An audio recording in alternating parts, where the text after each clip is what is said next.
+1 chemistry തുടങ്ങുന്നതിന് മുമ്പ് ആദ്യം ചാപ്റ്റേഴ്സിനെ ഒന്ന് പരിചയപ്പെടാം. ആകെ 14 ചാപ്റ്ററുകളാണുള്ളത്. Chapter 1 some basic concepts of chemistry. Chapter 2 structure of atom. Chapter 3 classification of elements and periodicity in properties.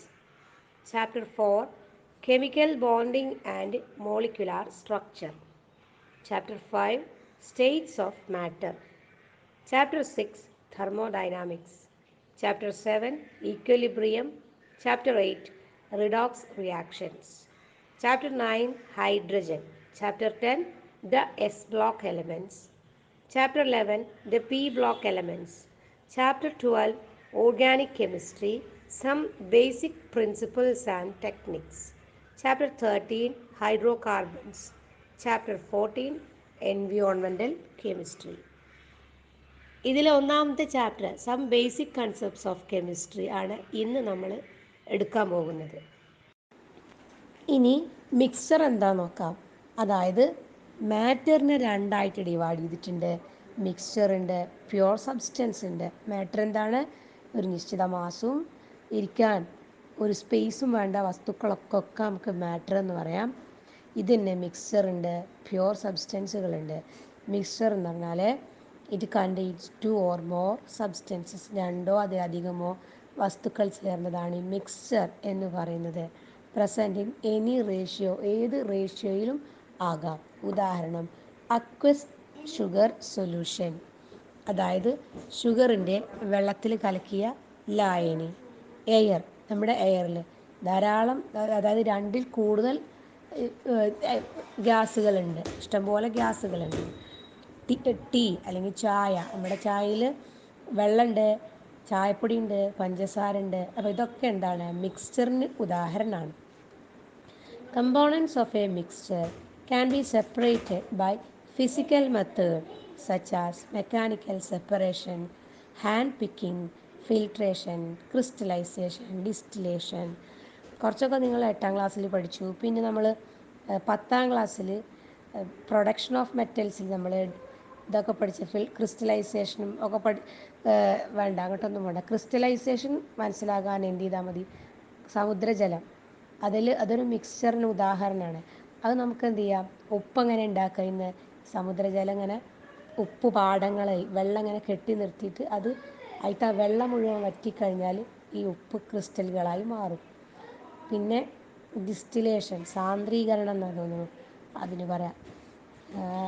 Filtration, അരിച്ച് വേർതിരിക്കുക. അപ്പോൾ അരിയിൽ കല്ലൊക്കെ നമ്മൾ കുറേ കല്ലും അരിയും അല്ലെങ്കിൽ മണലും അരിയും കൂടി മിക്സ് ചെയ്ത് നമുക്ക് അതിന് അരി മാത്രം പെറുക്കിയെടുക്കുക, അല്ലെങ്കിൽ മണലിനെ വേറെടുത്തിട്ട് സെപ്പറേറ്റ് ചെയ്യാം. ഓക്കെ. ഇനി ഹോമോജീനസ് മിക്സ്ചർ എന്താണ്? അപ്പം മിക്സ്ചർ എന്ന് പറഞ്ഞാൽ 2 തരത്തിലുള്ള മിക്സ്ചേഴ്സ് ഉണ്ട്. ഒന്ന് ഹോമോജീനസ് മിക്സ്ചർ, 2ലധികം വസ്തുക്കൾ കൂടിച്ചേർന്നതാണ് മിക്സ്ചർ. അതിൽ ഹോമോജീനസ് മിക്സ്ചർ ഉണ്ട്, ഹെട്രോജീനസ് മിക്സ്ചർ ഉണ്ട്. ഹോമോജീനസ് മിക്സ്ചറിൻ്റെ പ്രത്യേകത ഹാസ് യൂണിഫോം കോമ്പോസിഷൻ ത്രൂ, എല്ലായിടത്തും ഒരേമാതിരി ആയിരിക്കും. ഇപ്പോൾ ഒരു ചായ ആണെങ്കിൽ എല്ലായിടത്തും അതിൻ്റെ കോമ്പോസിഷൻ ഒരുപോലെയല്ലേ? ഉദാഹരണം വായു, അതിൽ എല്ലായിടത്തും അതിൻ്റെ കോമ്പോസിഷൻ ഒരുപോലെ. ഹെട്രോജീനസ് മിക്സ്ചറോ ഇതിൽ നോൺ യൂണിഫോം കോമ്പോസിഷനാണ് ഉണ്ടാകുക. ഉദാഹരണം salt and sugar, grains and pulses, smoke. ഇതൊക്കെ ഇതിലൊന്നും കോമ്പോസിഷൻ ഒരേപോലെ അല്ല എന്നർത്ഥം. അപ്പം എലമെൻ്റ് നമ്മൾ നോക്കി, അത് കഴിഞ്ഞു. അപ്പം എലമെൻ്റ് എന്ന് പറഞ്ഞാൽ എന്താണ്?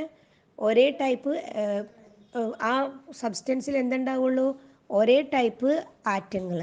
അപ്പോൾ അതിൽ തന്നെ എന്തുണ്ട്? എലമെൻറ്റും കോമ്പൗണ്ടും നമ്മൾ നോക്കി. അടുത്തത് മിക്സ്ചറാണ്. മിക്സ്ചറിൽ materials containing 2 or more pure substance ആണ് നേരത്തെ നോക്കിയത്. പ്യുവർ സബ്സ്റ്റൻസിൽ തന്നെ എന്തുണ്ട്? ഹൈഡ്രജനും എലമെൻറ്റും ഉണ്ട്, കോമ്പൗണ്ടും ഉണ്ട്. എലമെൻ്റ് എന്ന് പറഞ്ഞാൽ ഒരേ തരത്തിലുള്ള ആറ്റങ്ങൾ കൂടിച്ചേർന്നത്. കോമ്പൗണ്ട് എന്ന് പറഞ്ഞാൽ ഡിഫറെൻറ്റ് ടൈപ്പ് ആറ്റങ്ങൾ കൂടിച്ചേർന്നത്. ഇനി മിക്സ്ചർ എന്ന് പറഞ്ഞാൽ materials containing 2 or more substances present in, 2ഓ അതിലധികമോ വസ്തുക്കളുള്ളതാണ് ഒരു മിക്സ്ചർ എന്ന് പറയുന്നത്. ഇതും 2 ടൈപ്പ് ഉണ്ട്. ഹോമോജീനസ് മിക്സ്ചർ ഉണ്ട്, ഹെറ്ററോജീനസ് മിക്സ്ചർ ഉണ്ട്. ഹോമോജീനസ് മിക്സ്ചറിൻ്റെ പ്രത്യേകത Here, composition here the composition uniform throughout, എല്ലായിടത്തും ഒരേ തരത്തിലുള്ള കോമ്പോസിഷൻ ആയിരിക്കും ഹോമോജീനസ് മിക്സ്ചറിൽ. ഉദാഹരണമാണ് ഷുഗർ സൊല്യൂഷൻ തുടങ്ങിയവ. ഹെറ്ററോജീനസ് മിക്സ്ചറിലാകുമ്പോഴോ here composition is not uniform throughout. ഉദാഹരണം ഓയിൽ ഇൻ വാട്ടർ, വെള്ളത്തിലൊഴിച്ച ഓയിൽ, അതെന്തല്ല ഒരേപോലെയല്ല എല്ലായിടത്തുമുള്ള ഡിസ്ട്രിബ്യൂഷൻ. അതാണ് ഹെറ്ററോജീനസ് മിക്സ്ചർ. സയൻറ്റിഫിക് നൊട്ടേഷൻ എന്താണെന്ന് നോക്കാം.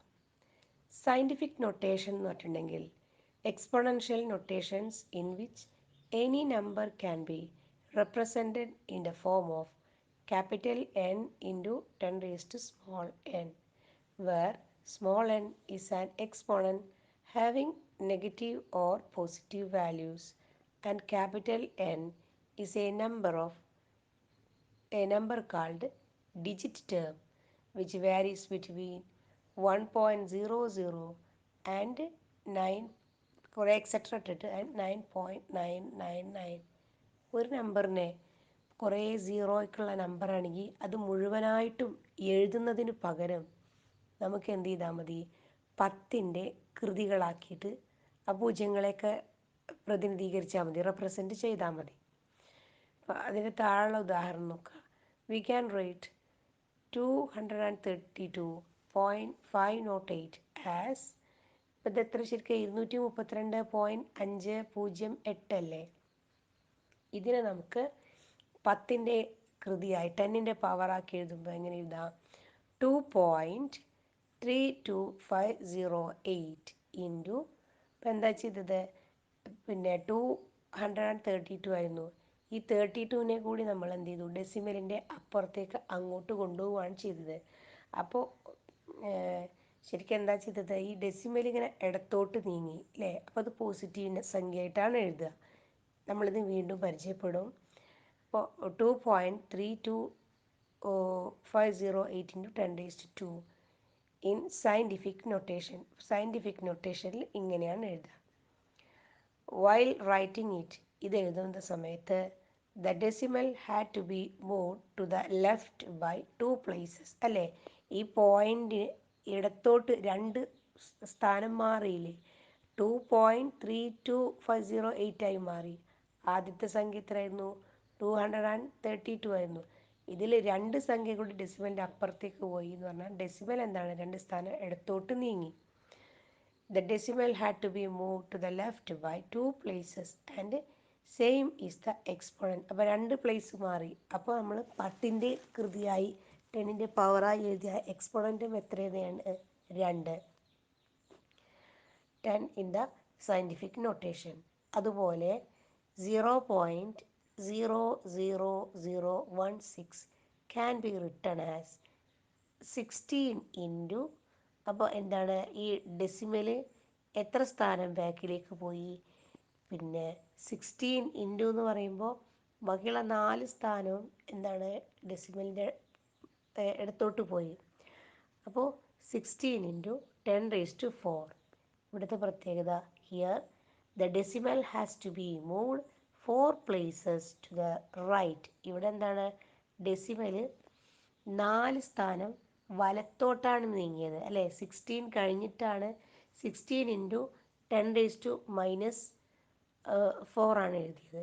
അപ്പോൾ വലത്തോട്ട് പോകുമ്പോൾ 10ൻ്റെ കൃതി നമ്മൾ എഴുതും, എന്താണ്, ഡെസിമൽ വലത്തോട്ട് സ്ഥാനം മാറിയാൽ മൈനസ് ഇട്ട് കൊടുക്കുക, ഇടത്തോട്ട് സ്ഥാനം മാറിയാൽ പോസിറ്റീവ് ഇട്ട് കൊടുക്കുക. ഇത് വീണ്ടും നമ്മൾ പഠിക്കുന്നതാണ്, ഇപ്പം തന്നെ ഒന്ന് മനസ്സിൽ നോട്ട് ചെയ്യാം.